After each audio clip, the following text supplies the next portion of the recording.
সাক্ষাৎ হয়ে যাবে। আজরাইলের চেহারা দেখে বেঈমানের মধ্যে কম্পন সৃষ্টি হয়ে যাবে।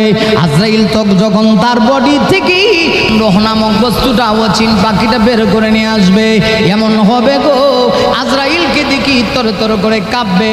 আজরাইলের হাত থেকে বাঁচার জন্য বেঈমান ডেকে বলবে, ও মালাকুল মউত, ও আজরাইল ফেরেশতা, তুমি আমাকে এইভাবে নিও না গো, আমাকে না নিয়া আমার জীবনের স্থাবর যত সম্পদ আছে সব নিয়ে যাও গো, এরপরেও তুমি আমাকে ছেড়ে দাও না। এরপরেও তাকে ছেড়ে দেওয়া হবে না। বেঈমান যদি হয় আজরাইল তাকে ছাড় দিবে না। আজরাইল ডেকে বলবি, আজকে আর তোমাকে কোনো সুযোগ দেওয়া হবে না, এই মুহূর্তে আমি তোমার বডি থেকে রূহটা বের করে নিয়ে আসবো।